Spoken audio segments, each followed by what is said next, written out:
Cuando era estudiante universitario existía un restaurante que se llamaba El Rancho, ubicado en la avenida Benavides de Miraflores. Era el Pony de esa época. Vendían unos exquisitos pollos a la brasa. Solamente en 2 sitios vendían pollos a la brasa. En ese restaurante El Rancho había un estupendo cartel en la caja que decía: hemos llegado a un acuerdo con los bancos. Ellos no venden pollos y nosotros no damos créditos.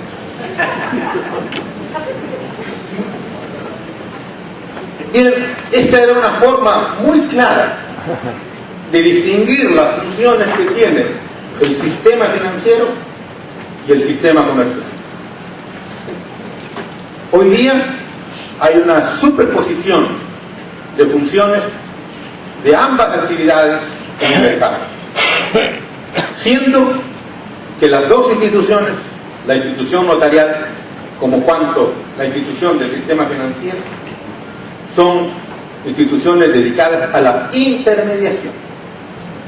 En el caso del notariado, a la intermediación de la fe entre el consumidor y la ley, y en el caso del sistema financiero, a la intermediación entre la duda y desconfianza que tienen las partes cuando operan en los mercados y que le da certeza.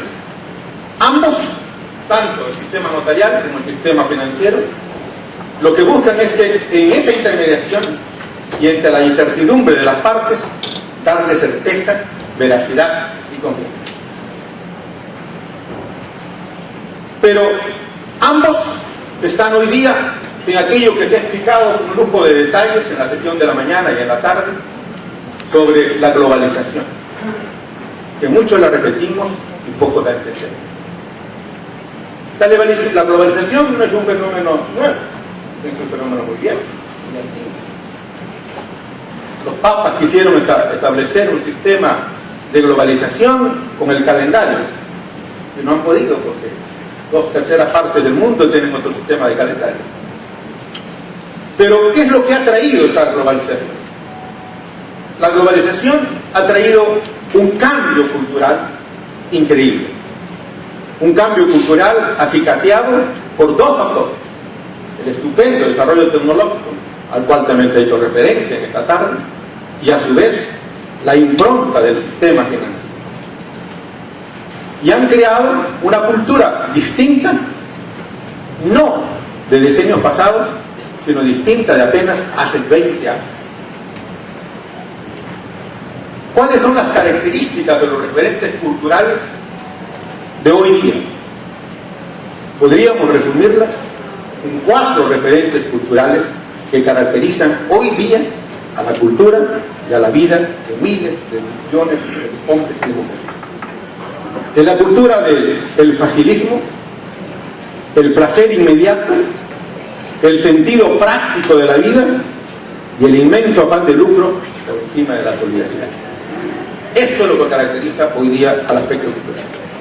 Y en medio de esos nuevos referentes culturales estamos los notarios, una vieja institución, y también el sistema financiero, otra vieja institución, que busca, vuelvo a repetir, la intermediación, pero sumidos en esta característica de la cultura que hoy día nos impregna a todo el mundo. El sentido de lo fácil ha influido en el ánimo de las personas. Ahora todo se procura sin ningún esfuerzo. El sentido de perseverancia ha sido olvidado. Los jóvenes y las jóvenes buscan la cosa fácil que no les ocasione problemas. Ese facilismo ha llevado, en el caso del sistema financiero, al invento de las tarjetas de crédito, de tal manera que ustedes ni siquiera necesitan preocuparse de sacar dinero de su casa, saquen su plástico nada más. Pero ha impactado también en la vida de los notarios. Ese facilismo es que el notario ya no participa en aquello que Rolandino decía cientos de años atrás sobre la presencia física de ojos, oídos y todos los sentidos del notario. Ya no se requiere porque eso toma trabajo. Hay que trasladarse para hacer la constatación, hay que firmar el documento y eso cuesta trabajo. Entonces el sistema fácil, la cultura de lo fácil, lleva al notario hoy día hasta escanear las firmas notariales. He tenido, como profesor e investigador, compruebo lo que digo en clase, la ingrata sorpresa de ir a un despacho notarial donde se escanea la firma del notario. Esa es la cultura del brasileño. Pero también hay la cultura del placer inmediato. Anteriormente existía la figura de la alcancía. La gente todos los días depositaba su dinero hasta que llegaba un momento donde decía, se llenó el chanchito, voy a comprarme mi casa o voy a comprarme el auto. Hoy día ese placer inmediato lo consiguen porque tienen el crédito al momento, sin necesidad de tener recursos, y después se empeñan durante 20 años. Es el placer de lo inmediato, donde las personas quieren el placer en el instante, con la supresión plena del esfuerzo y la condena al sacrificio. Y ese placer inmediato, acicateado por las técnicas de marketing, llevan a que los sujetos sientan la satisfacción en el momento, no en la dulce espera. Hoy día, ustedes ya para comunicarse con cualquier persona, ya no tienen que escribir una carta y esperar anhelantes la respuesta en 5 días.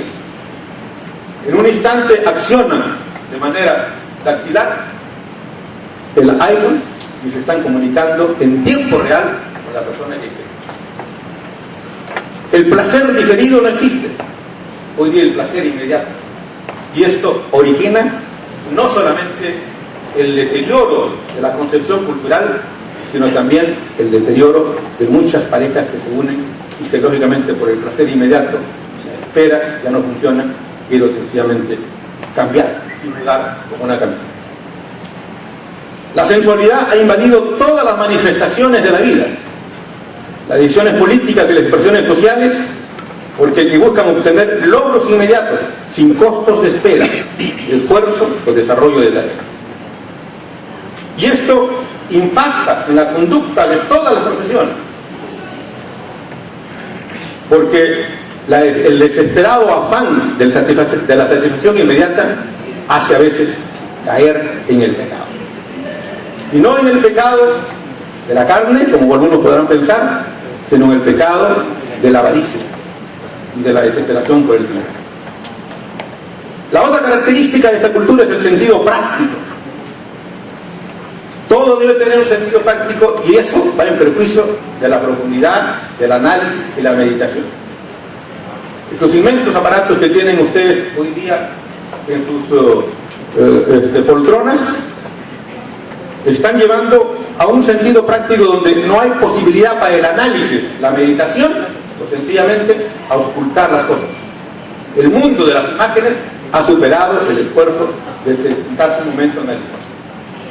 Por eso es que agradezco a mi querido amigo Carlos Enrique Becerra y además lo hago responsable por haberme traído acá, si a ustedes no les agrada mi conferencia, porque estos son los pocos espacios que quedan para meditar. Y cuando uno hace un juicio crítico, más tarde le van a decir, eres enemigo.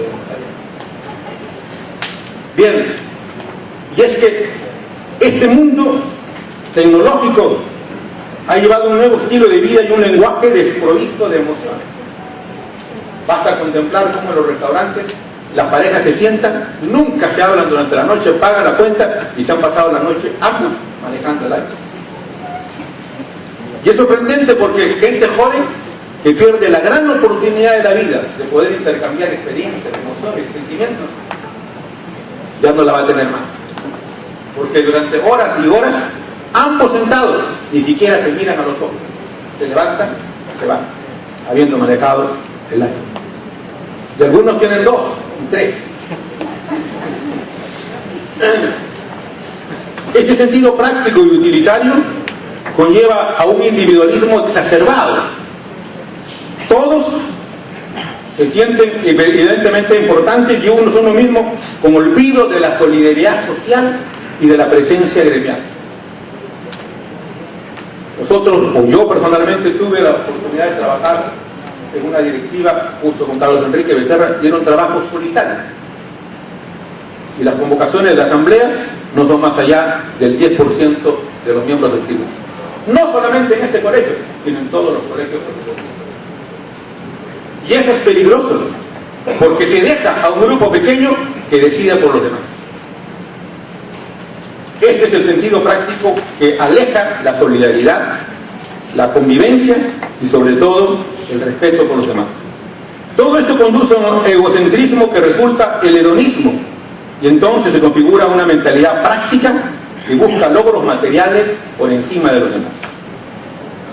Pero el cuarto elemento, que es la esencia de mi exposición, que espero terminar en los 20 minutos que me han conseguido, es el cuarto elemento de estos nuevos referentes culturales, es el lucro voraz.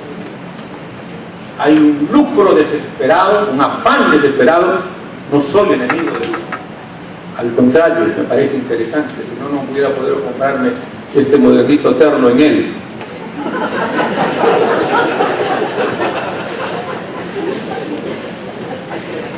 El afán de lucro se expresa por la desesperada conquista de los clientes y los usuarios. La consideración de que todo es vendible y tiene un precio, así como las tasas abusivas de intereses. Esa es la característica del lucro voraz. Y aquí están los dos componentes que convocan a los notarios y a los bancos: la conquista de los clientes y los usuarios, la consideración de que todo es vendible, inclusive la fe, y la desesperada y exuberante tasas de interés abusivas de los bancos. Me quiero referir a lo que nos corresponde y después me referiré a aquellos que el actual presidente de Francia, el presidente Hollande, dijo: este es el enemigo invisible, el sistema financiero. La desesperada conquista de los clientes y los usuarios, el arranche, incluso la mala información, el descrédito entre los propios colegas para ganar clientes. Yo recuerdo un notario cuyo nombre Cayo por caridad cristiana,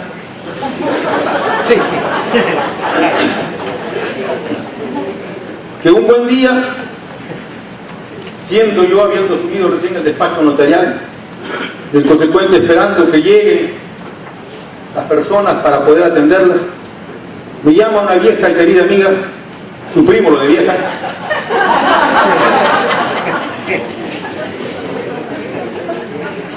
la fiscal de la nación, que había sido registradora anteriormente, pero no me llama para un proceso, me llama para un acto público. Y este notario, que había sido funcionario de la fiscalía, dijo: no llames a Aníbal Serralta, porque ha sido el notario de Blancanelli de Acolán. Y por supuesto, me llama mi amiga, fiscal, me dice: ¿tú has sido notario de Blancanelli de Acolán? Le dije: no te voy a responder ni sí ni no, solamente te voy a decir, en esa época yo no era notario. Este es el desesperado afán de este notario, que incluso tuvo la desfachatez de ponerse máquinas tragamonedas en su despacho notario. Luego, el otro afán es la consideración de que todo es vendible, y en consecuencia la fe notarial también sería vendible, a lo cual me refiero después. Y luego las tasas abusivas de intereses de los bancos.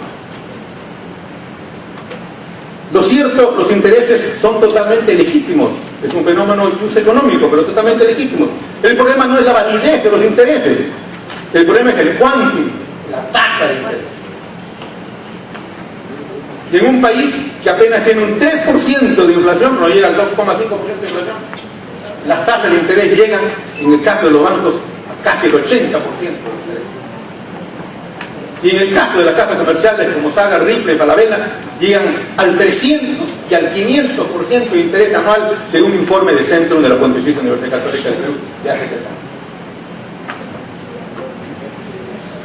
¿Por qué me refiero a las tasas de intereses abusivas? Porque las tasas de interés son las que entran en desesperación en los bancos para colocar los créditos hipotecarios y para colocar las operaciones de listo.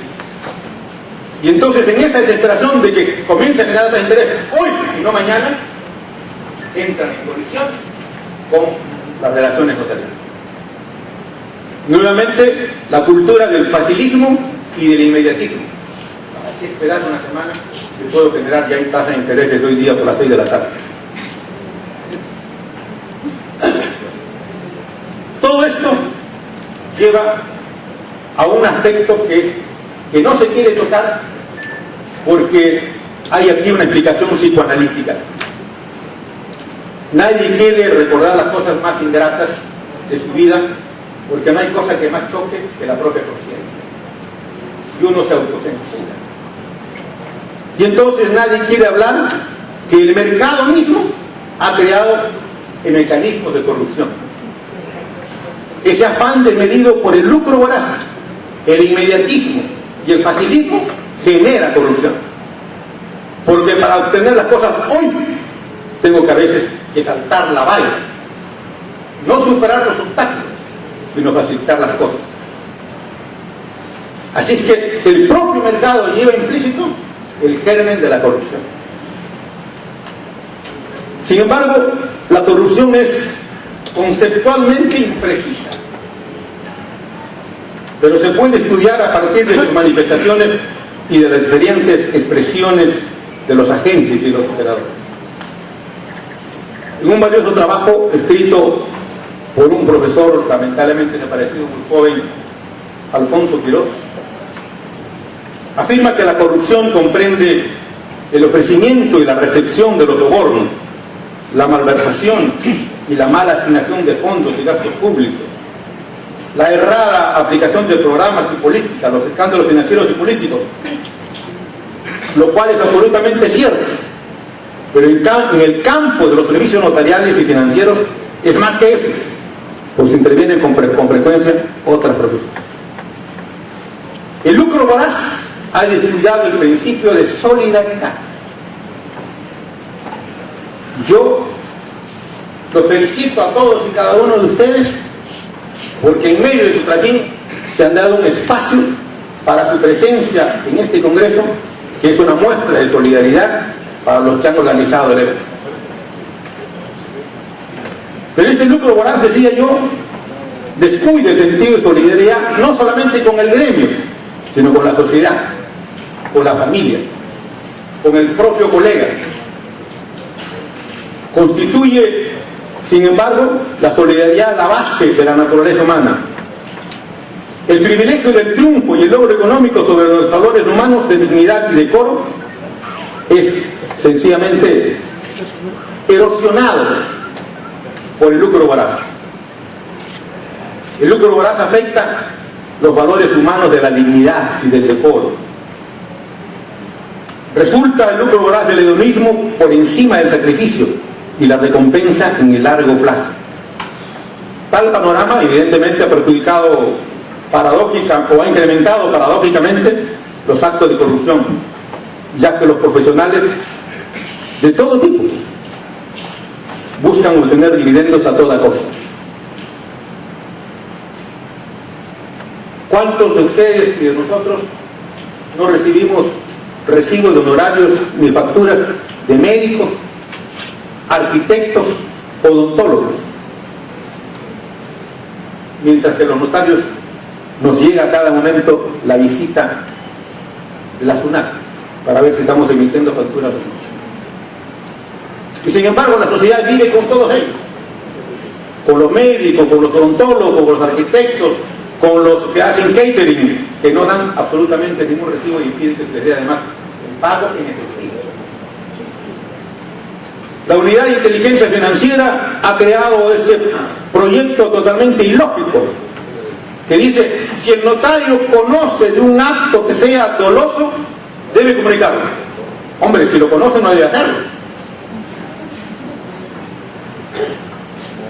Y sin embargo obligan al notario que a las operaciones por mínimo monto de dinero, $5,000, $10,000, tenga que informar inmediatamente.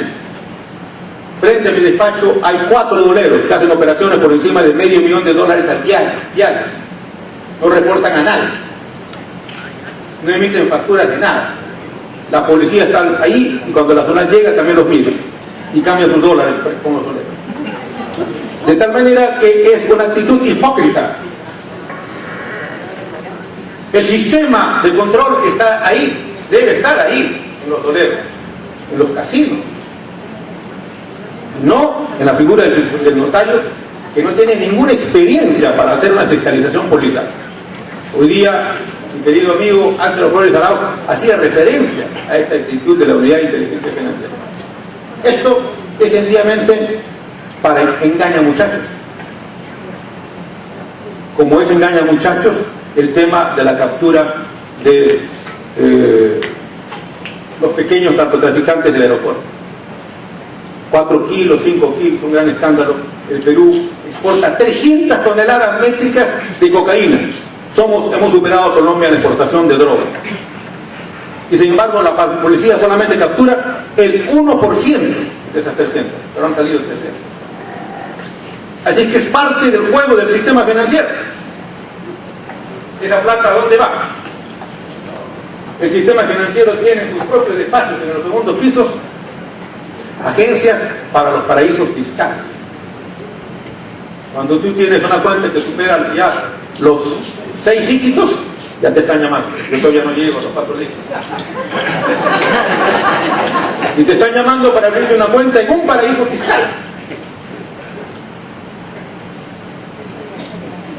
Hoy día hizo referencia también Ángelo Flores Arauz a el caso de las identificaciones. Se han dado una serie de tratados contra la corrupción. Curiosamente, de los más de 30 tratados contra la corrupción, ninguno de ellos se refiere a la corrupción efectuada por agentes externos, o sea, por extranjeros. Solo una de esos rayos se refiere a la intervención de los extranjeros. La representación son a los de acá.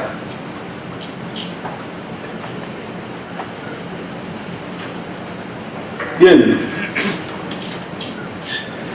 Hoy día yo puedo concluir que el sistema financiero es el poder más grande de la humanidad. El Colegio de Notarios de Lima ha presentado un proyecto. Espero que sea discutido. Tengo mis dudas que sea aprobado. El sistema financiero maneja el mundo. El gobierno del presidente Obama no ha podido modificar las reglas del sistema financiero en la nación más poderosa del mundo por un lobby que gasta desde hace 10 años $1,5 millones diarios para que esto no prospere. Hace apenas 2 años, un banco colocó en los cajeros automáticos $1 millón falsificados y cientos de incautos se encontraron con dólares falsificados. $200, $150 iban a reclamar al banco, no les devolvieron la plata, a algunos sí, a otros no. Es posible que un banco se equivoque colocando en los cajeros.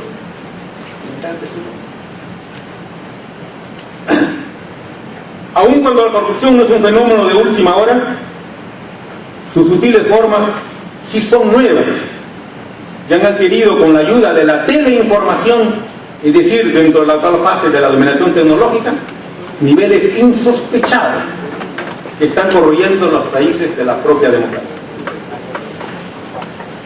Uno de los elementos que más afecta también esta situación es que se ha instaurado en la vida y en el Congreso de la República el criterio del costo-beneficio.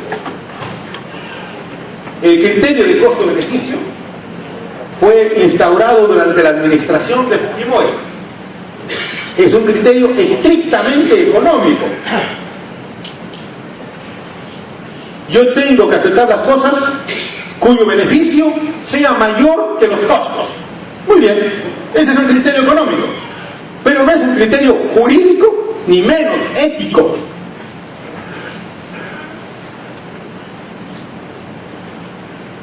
¿Hay algún beneficio en cuidar al padre anciano? Cuesta mucho. El costo es muy alto. El beneficio ninguno. A veces no me sirve ni para cuidar la casa.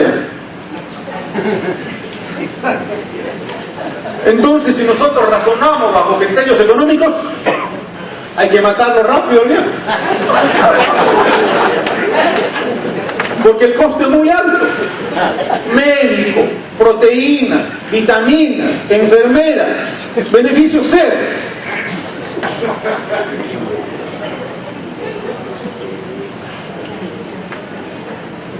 ¿Hay algún beneficio en tener un hijo con limitaciones? El costo es altísimo. Entonces el criterio costo-beneficio ha sido una manera donde la ingenuidad de nuestros políticos, por no decir brutalidad, hoy día es sábado, día de descanso y sabático, y la estupidez de los académicos que funcionan por lo que yo llamo el papagallismo académico, es decir, repiten y repiten sin entender lo que dicen. Se ha instaurado en la sociedad y en el Congreso de la República, que por cierto nunca se van a dar cuenta. El criterio costo-beneficio es una categoría económica, no es una categoría del derecho, ni menos una categoría ética. Yo tengo que asumir muchas cosas donde el costo es altísimo y el beneficio es cero. Esto está contra la solidaridad. Esto atenta a la corrupción. Esto atenta contra la humanidad. Hace apenas, preparando este paper, y como todo lo que yo digo, lo escribo para que sea más subversivo,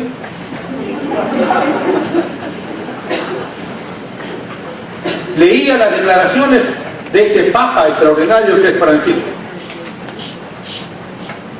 Decía, el flagelo más grande de la humanidad es la corrupción, que ha llegado absolutamente a todos los niveles de la sociedad, incluso la propia iglesia.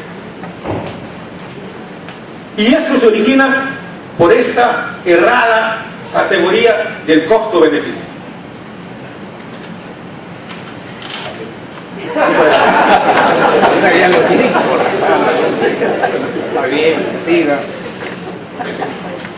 No me voy a referir al precio de la fe notarial, más que de esos lados. La fe que nosotros ejercitamos todos los días es un inmenso poder. Imagínense el poder que tengo yo de poder hacer un acta diciendo que en esta sala hay 200 personas. Nadie me lo puede contradecir. Solo en un largo juicio ordinario en el Poder Judicial. Pero cuando emito yo ese juicio que es coincidente con la realidad, el costo es cero. Porque estoy diciendo la verdad. Pero cuando la vulnero, mis beneficios son inmensos. Bien, esto nos lleva a dos cuestiones.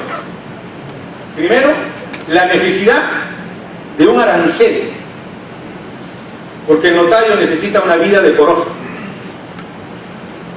Y luego, al tema del Tribunal de Honor.